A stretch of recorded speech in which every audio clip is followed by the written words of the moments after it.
Olá, tudo bem? Professora Leila Souza, da UFMA de Imperatriz. Estamos aqui para apresentar o trabalho Gênero, Raça e Classe nas experiências de maternidade na UFMA. Passo a palavra para a professora Giza para ela se apresentar. Olá, pessoal. Eu sou a professora Giza, sou professora do curso de jornalismo da UFMA de São Luís e professora do programa de pós-graduação em comunicação da UFMA de Imperatriz.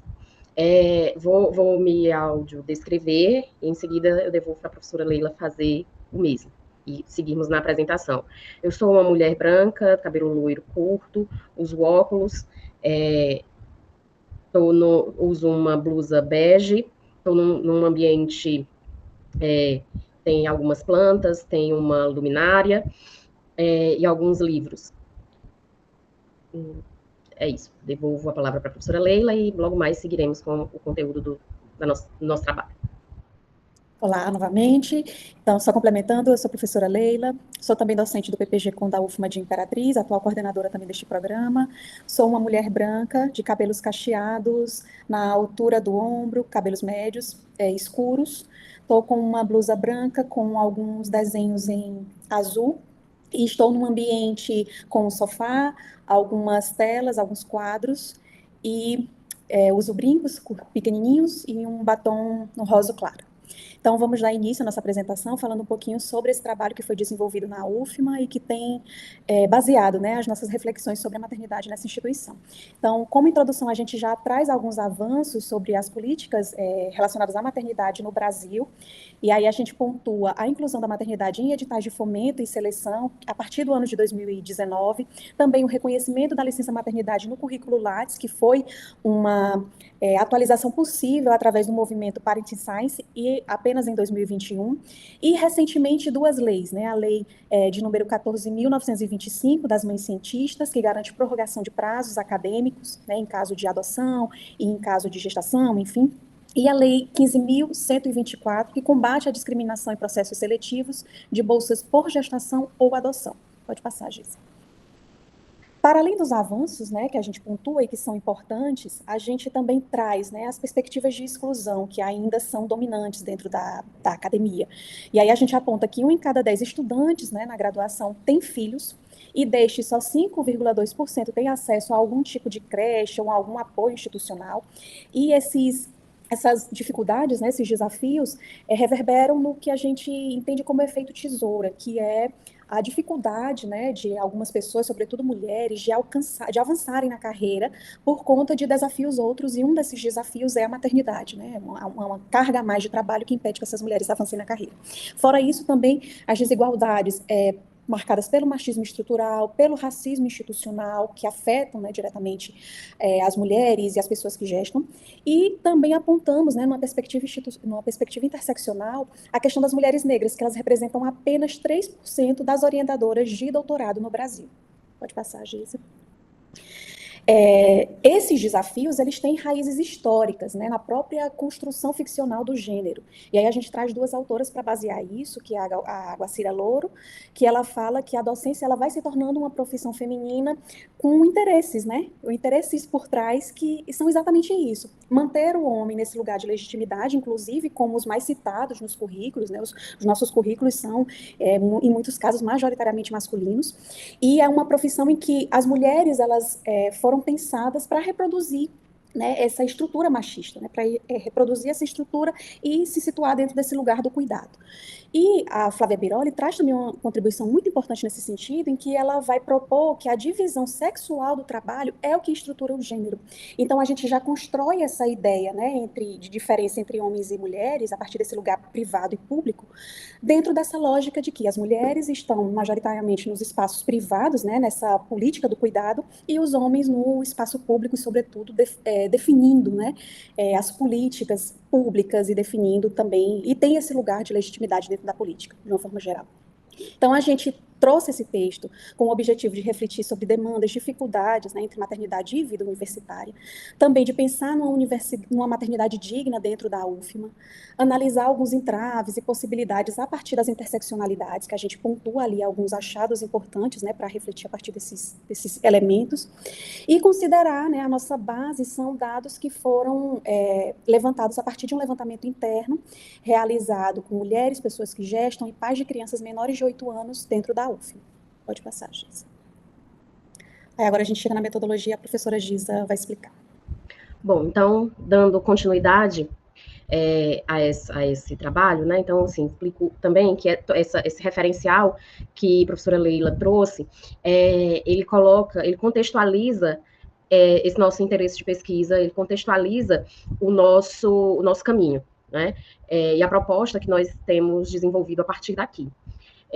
Nós temos o objetivo de entender, né, de situar essa maternidade dentro da instituição, da UFMA, considerando toda a comunidade acadêmica, docentes, discentes, pessoas servidoras, e pensar isso considerando as dimensões de interseccionalidade que são fundamentais para a gente ter efetivamente um panorama concreto, né, do que se apresenta de realidade dentro da nossa universidade. Então, nós partimos de dados nacionais, que foram esses, né, apresentados pela professora Leila, que foram divulgados pelo Movimento Parenting Science, e aí entramos nesse questionário que foi realizado na UFMA em novembro de 2024.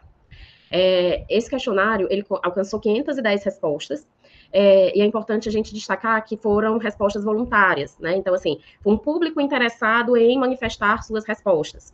Isso é importante para a gente pensar nesse contexto de políticas públicas, porque não foi um dado coletado a partir de uma metodologia impositiva ou obrigatória, né? As pessoas não eram obrigadas a responderem, não estava associado a nenhum trâmite burocrático, mas foi compartilhado para toda a comunidade universitária e pessoas que se sentissem interessadas ou que quisessem reivindicar, né, alguma política ou colocar sua posição ali naquele formulário, poderiam fazê-lo. Então, nós conseguimos, com essa proposta, 510 respostas.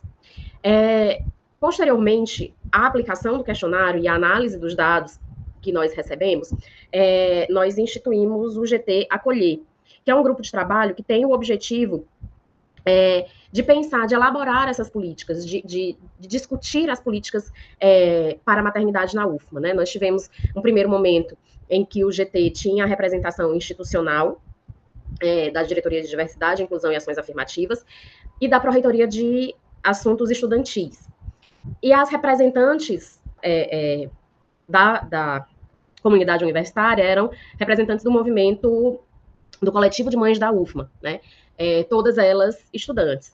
Nós estamos passando por uma reconfiguração desse grupo de trabalho e novas mulheres se dispuseram a compor esse grupo de trabalho para propor as ações. Então, nós temos sociedade civil, né, de fora da comunidade universitária, nós temos professoras, nós temos técnicas, e a própria representação institucional, que também é composta por mulheres.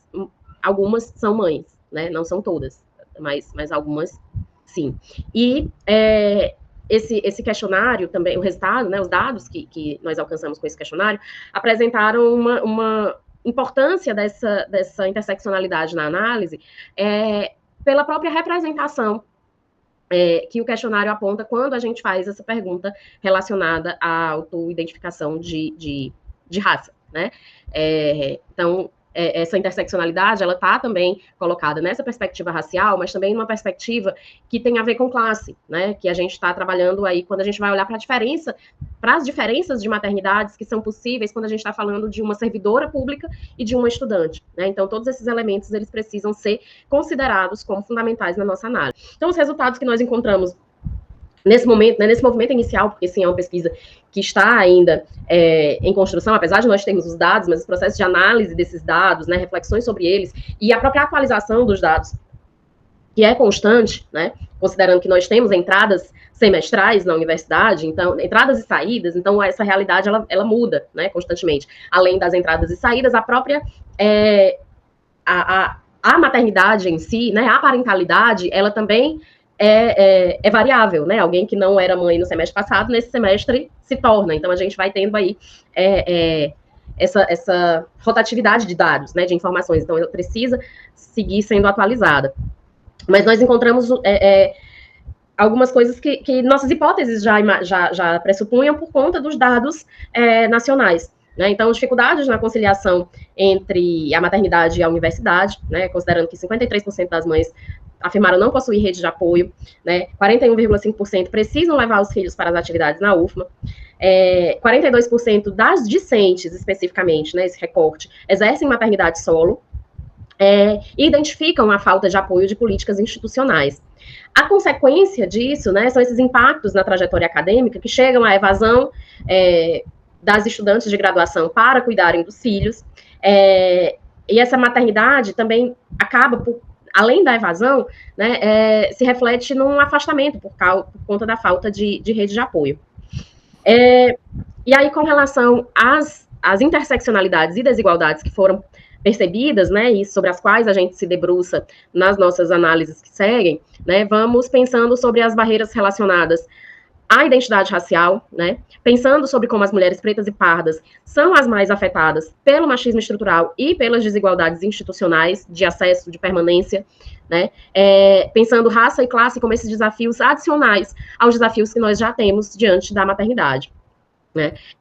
E pensar também nessa ideologia feminista que está associada muitas vezes, né, ao entendimento de maternidade a partir de mulheres cisgênero, né, nesse contexto.